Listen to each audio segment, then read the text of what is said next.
Caros amigos telespectadores, graça e paz a todos vocês, em o nome de Deus o Pai e de seu Filho Jesus. Nós hoje vamos fazer um paralelo entre o ego do homem e a cruz de Cristo. Jesus Cristo, num determinado momento do seu ministério, ele disse aos discípulos que eles deveriam tomar a sua cruz e segui-lo. Então, esse tomar a cruz de Cristo sobre si é algo tremendamente mal interpretado até os dias de hoje. Grande parte dos religiosos, na verdade a maioria, tomam essa afirmação num sentido moralista, num sentido meramente moralista,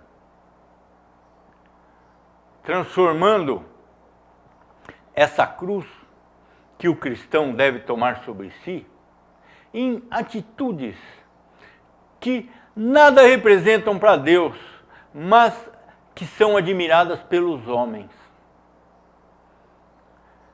Eles tomam esse seguir a Cristo, essa cruz de Cristo, como fazer coisas para conseguir a admiração dos homens. Evidentemente, basta raciocinar um mínimo para sabermos que Jesus Cristo jamais colocaria algo aos seus discípulos nesse sentido. Vejamos o que ele disse aos apóstolos.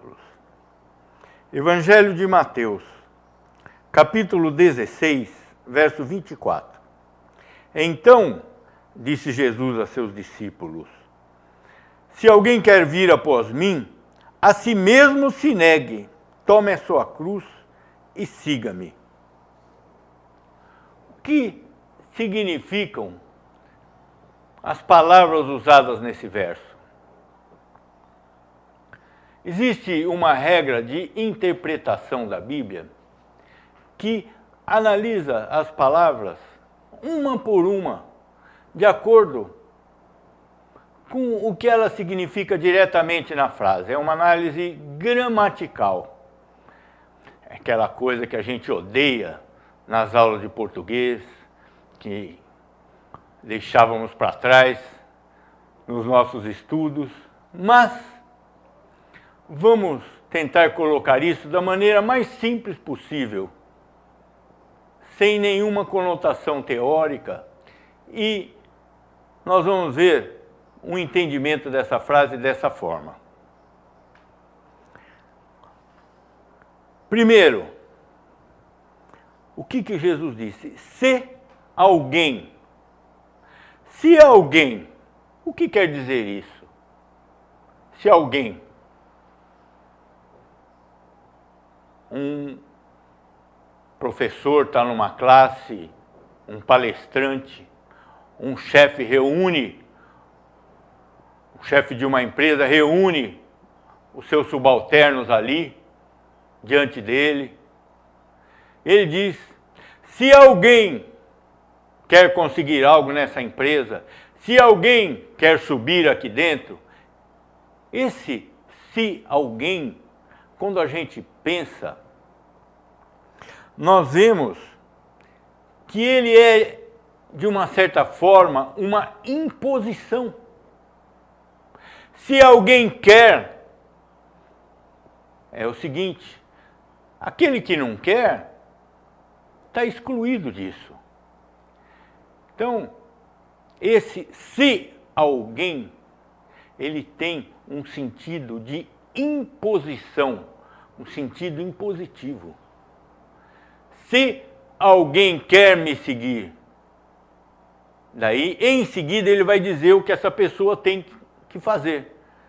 Mas esse se alguém, ele não apenas é impositivo para as pessoas que querem seguir, como ele é restritivo para as pessoas que não aceitam o que ele vai dizer em seguida. Então esse se alguém quer me seguir, ele tem um sentido muito forte. As línguas antigas, o grego, o hebraico, o aramaico, em que foi escrito o Evangelho, essas línguas antigas têm um sentido muito mais forte nas palavras que ela usa. Conhecer, por exemplo, não é como nós usamos hoje, eu conheço aquela pessoa, aquele é meu conhecido. Não é assim. Conhecer na Bíblia significa um amor profundo que provém da eternidade, que transcende ao tempo e a própria vida da pessoa. E é difícil para nós ter esse sentido que se perdeu ao longo do tempo. A nossa Bíblia é traduzida para o português, mas nós precisamos, dentro dessa tradução, buscar muitas vezes o sentido que essas palavras tinham na sua língua original, para entender a profundidade daquele verso, daquela frase, do que Jesus quis dizer na realidade quando ele disse alguma coisa. Então, se alguém quer vir após mim, se alguém é uma afirmação muito pesada. Se alguém quer, vai ter que fazer o que ele falou. Se não fizer, está excluído. Então, esse primeiro, se alguém, é uma imposição a todos que querem seguir Jesus. A segunda coisa, se alguém quer, o que é esse querer que Jesus diz? Uma criança, muitas vezes, quer uma bala, quer um doce, quer um presente, não tem um significado muito forte. Mas, nesse caso, essa palavra tem um sentido de ênfase. Se alguém, ele já lá chamou essa pessoa como uma imposição. Segunda coisa, se alguém quer, o que é esse querer? Jesus está dando aqui uma norma, uma regra para que a pessoa o siga. Então, esse querer, esse quer, ele é voltado a uma instrução que ele está dando em seguida. Não é algo que fica à vontade de cada um. Adorar a Deus, fazer uma oração, seguir a Jesus, são coisas explícitas na Escritura. A Escritura, a Bíblia, nos diz como devemos fazer as coisas para agradar a Deus. Muitas vezes, as pessoas acham que elas agradam a Deus fazendo qualquer coisa da sua vontade, da sua imaginação. Mas se Deus nos deu a Escritura para nos dirigir, é porque nós devemos usar a Escritura como uma norma de regra e de fé para dar glória a Deus, para adorar a Deus, para vivermos a nossa vida. Nós temos uma luz na nossa vida. Tudo no mundo é relativo. E hoje, o mundo cultua essa cultura de relatividade. Nada mais é verdadeiro. Tudo pode ser. O bom tomou, na nossa civilização, um sentido utilitário. O que é bom? Bom é o que é o bom para o homem dentro daquela cultura, naquele momento. Com isso, o que acontece? Os absolutos de Deus são colocados de lado e o homem passa a viver de acordo com o próprio homem. O homem tornou-se, na nossa civilização, o centro do universo. Mas não é isso que nos diz Jesus, não é isso que nos diz a Escritura. A Escritura coloca para nós absolutos morais, absolutos comportamentais, absolutos de pensamento, que nós devemos seguir, se nos denominamos cristãos. Senão, cada um vai seguir a sua imaginação. Mas ao cristão não está reservado o direito de seguir a sua imaginação. Nós temos regras e normas ditadas pela Escritura, ditadas pelo próprio Jesus. O que nós estamos vendo hoje são palavras textuais de Jesus dirigidas a seus apóstolos. Isso é o que ele disse. Então, se alguém, é uma imposição, esse querer não está dirigido à imaginação de cada um, mas ao que ele vai dizer em seguida. E o que ele diz é o seguinte: vira após mim. O que é isso? Se alguém, ele está escolhendo essas pessoas, ele está impondo a essas pessoas uma regra, esse querer não é algo de acordo com a imaginação de cada um, mas de acordo com o que ele vai dizer. Vira após mim. O que é vir após mim? Vir após mim significa simplesmente ser cristão. Mas o que é ser cristão? Ser cristão, o que é um líder cristão? Jesus nos diz, um líder cristão é aquele que sirva. Quem é o maior entre os cristãos? Aquele que se julga o menor.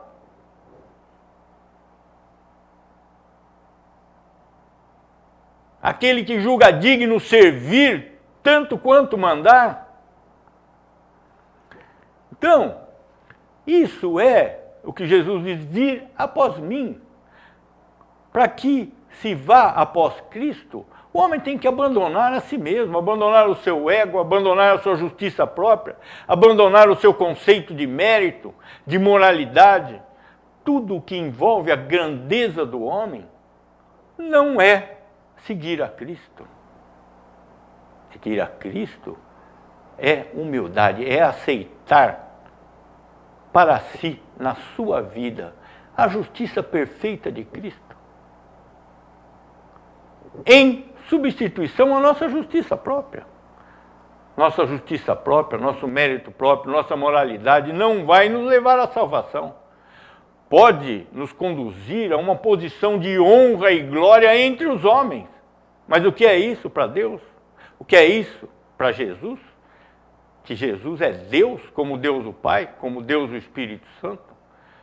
Nós nunca podemos perder de vista a divindade de Jesus Cristo. Jesus é Deus encarnado. Ao mesmo tempo em que ele é o homem Jesus, ele é o Verbo de Deus, a segunda pessoa da Trindade Divina. Por isso ele pode ser o mediador. O único mediador, o único ser em todo o universo, em toda a história do mundo, que ao mesmo tempo é Deus e é homem, o perfeito mediador entre Deus e o homem. Não existe outra forma de comunicação com Deus. Então, o que ele nos diz depois? Se alguém quer vir após mim, a si mesmo se negue. Negue, negar. Essa é outra palavra com um significado extremamente profundo na língua grega. Muito mais profundo do que conhecemos hoje. Alguém nos faz uma afirmação? Não, eu nego isso daí. Eu nego aquilo lá. Não é assim. Não era assim na antiguidade. Essa negação era uma ofensa pessoal, dada a profundidade desse verbo, do sentido dessa palavra. Se uma pessoa na antiguidade viesse falar uma coisa para outra, essa pessoa, eu nego, ela estava negando não o que a pessoa disse, mas toda a pessoa e toda a circunstância que envolvia aquela pessoa. Esse é o sentido da negação. Da mesma forma, o que Cristo está nos dizendo aqui? Quando nós negamos algo que Cristo disse na Bíblia, porque nós achamos que isso não condiz mais com o tempo moderno, Nós não estamos negando o que ele disse, nós estamos negando a pessoa de Cristo. Estamos negando a Deus, estamos negando toda a Escritura, todo o cristianismo. Então esse é o sentido dessa palavra, negar. Só que aqui, Jesus está colocando essa palavra num sentido positivo, da pessoa negar a si mesmo. Da mesma forma como essa palavra tem esse sentido profundo, de uma forma negativa, ela tem o mesmo sentido profundo nessa forma positiva. Negar a si mesmo. Negar a sua própria capacidade, negar o seu próprio mérito, negar a sua própria justiça para seguir a Cristo. É isso o que ele está nos dizendo. Palavras fortes, de sentido profundo. Ao mesmo tempo que o sentido atribuído a essa palavra na antiguidade, quando você nega uma afirmação de uma pessoa, você nega toda a pessoa e toda a circunstância que envolve aquela pessoa. Da mesma forma, para seguir a Cristo, você tem que aplicar tudo isso a si mesmo. Negar a si mesmo não é algo superficial que Cristo está dizendo. É algo de extrema profundidade e gravidade. Negar a si mesmo. Tudo o que nós fazemos de bom é um dom de Deus. Se nós temos fé em Cristo, é um dom de Deus. Porque Ele é quem realiza em nós tanto o querer quanto o realizar. Ele efetua em nós tanto o querer quanto o realizar. Então nada nós temos de bom em nós mesmos. Mas o pecado sim, esse mora na nossa alma. É o pecado original. O pecado original não tem a amenidade de ser um pecado coletivo, eu já disse isso. Ele é um pecado individual. Também não é um pecado perdido nos confins da antiguidade. É um pecado atual. É um pecado atual, um pecado de hoje, um pecado de cada um.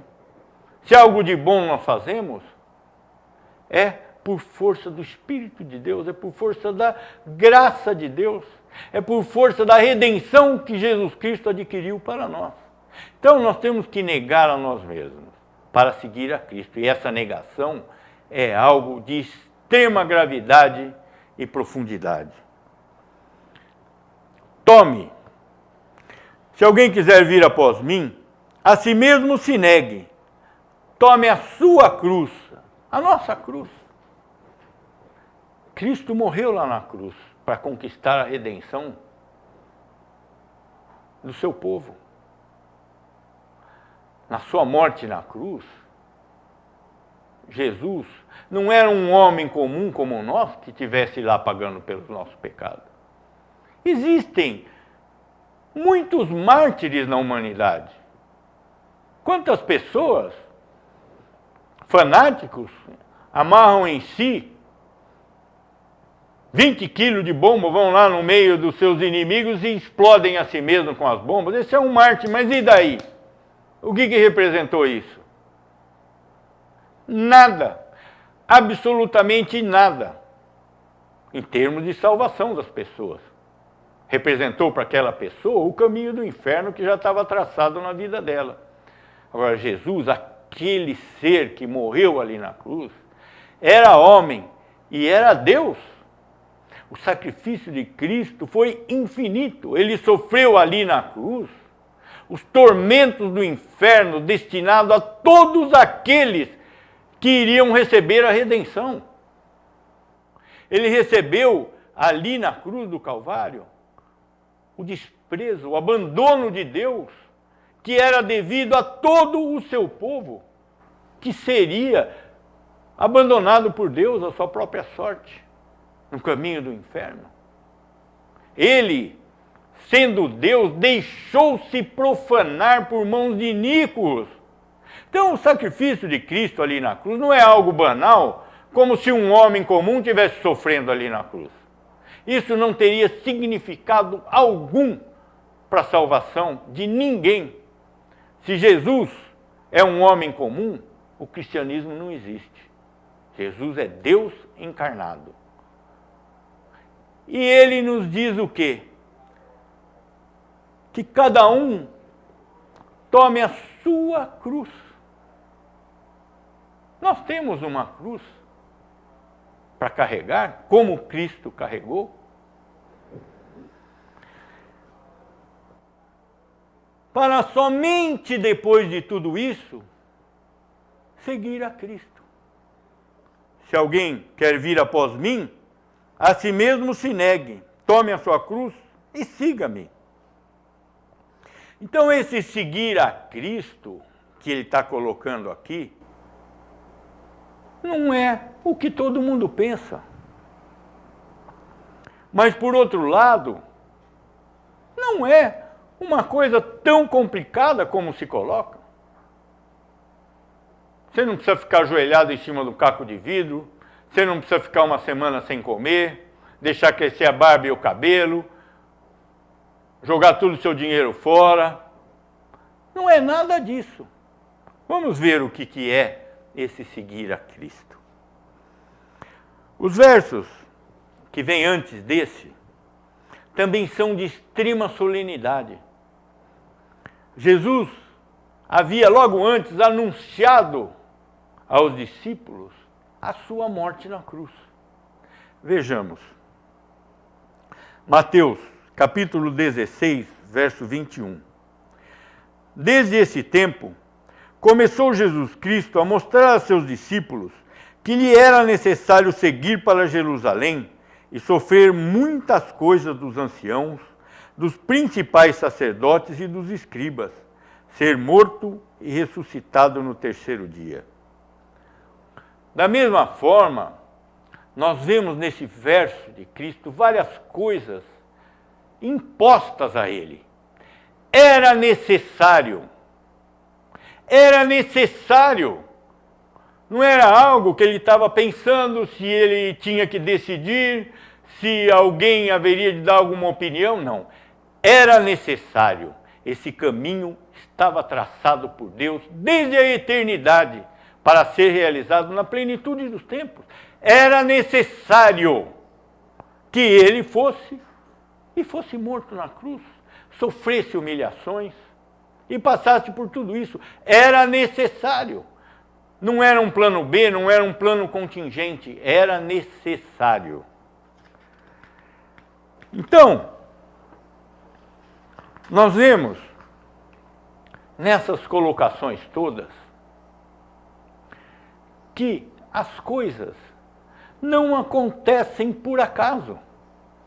Nem a salvação, nem a condenação, nem a morte de Cristo, tudo o que acontece nesse mundo físico está determinado por Deus na eternidade. A morte de Cristo, a salvação, a condenação. Então, o que é carregar a sua própria cruz? O que é carregar a sua própria cruz? Não é buscar honra e glória entre os homens. Não é fazer caridade, não é fazer assistência social. Não é levar uma vida de alto padrão moral. Tudo isso são coisas que seguem a salvação. São dons de Deus colocados na vida de seus filhos, mas nada disso, por ser um dom de Deus, constitui-se em mérito para a salvação.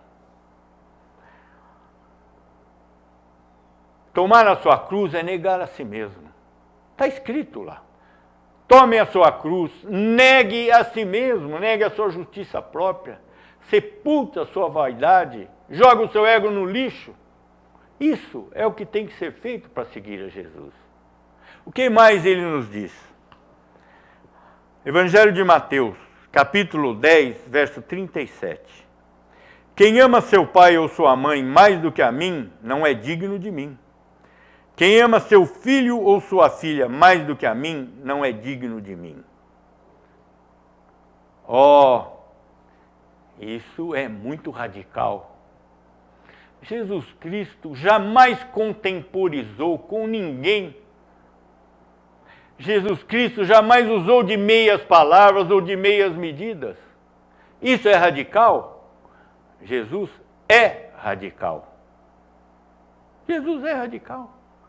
Ele não deixa ninguém no meio do caminho. Ou você vai, ou você não vai. Não existe algo como viver para Cristo e honrar a si mesmo.